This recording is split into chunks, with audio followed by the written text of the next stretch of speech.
Thank you, everybody. The common phrase, you don't know what you have until you lose it, was a little bit different for me. I didn't know what I was missing until I found it, the Second Amendment. Yes, you heard well. I felt like I found a treasure. I was thrilled to emigrate to a country that provided awesome opportunities for my success. But the idea to own and bear arms to protect myself, to continue practicing my sport, to even fight against a tyrannical government or dictatorship for that matter, that was the icing on the cake. You see, I was born in Venezuela, a country where the right to own and bear arms does not exist. Hence, the government, when they saw it fit, they started imposing gun control laws. And that was to control gun violence. And that sounds similar because that's a favorite excuse. And let me tell you something. Well, crime continued to rise to levels never seen in Venezuela. Venezuelans are still waiting for criminals to follow the gun control laws. As absurd as it sounds, people accept gun control law ideas because gun-grabbing politicians convince them that people cannot control their emotions, that people are not intelligent enough to learn, that people are not responsible beings, because of course they are above all of us, right? But last but not least, they convince people that the government will protect them.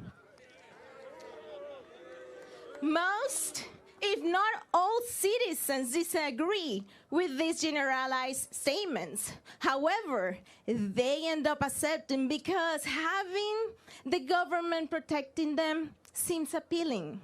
That is how citizens, through gun control, unmindfully submit to the government's force. Fellow citizens, please hear me well.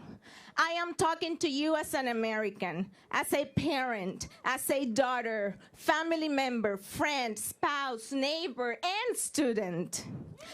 A well-regulated militia being necessary to the security of a free state, the right to own and bear arms shall not be infringed.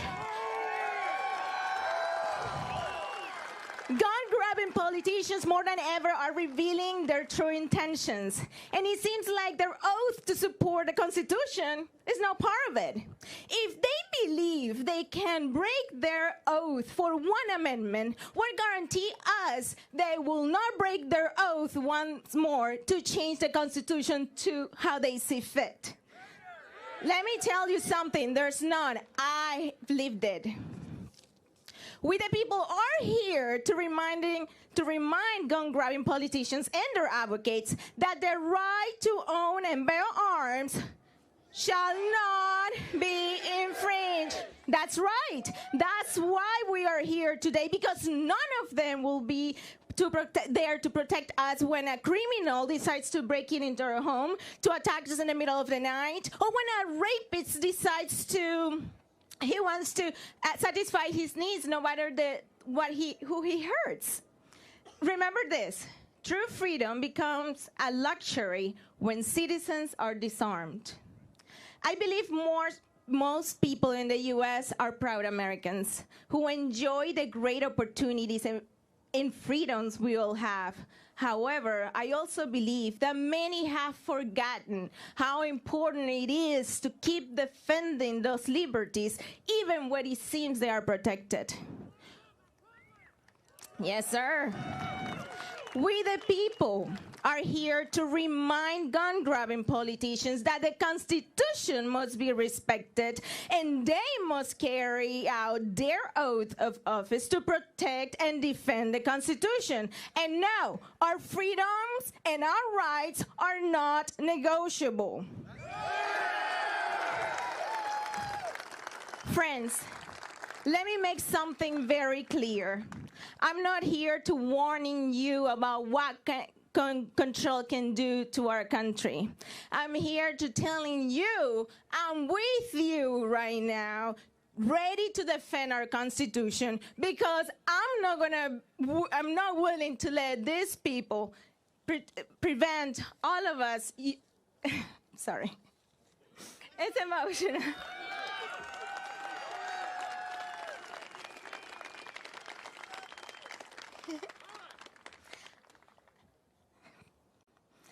I'm not willing to let them get away with preventing us law-abiding citizens of the United States from exercising our God-given rights.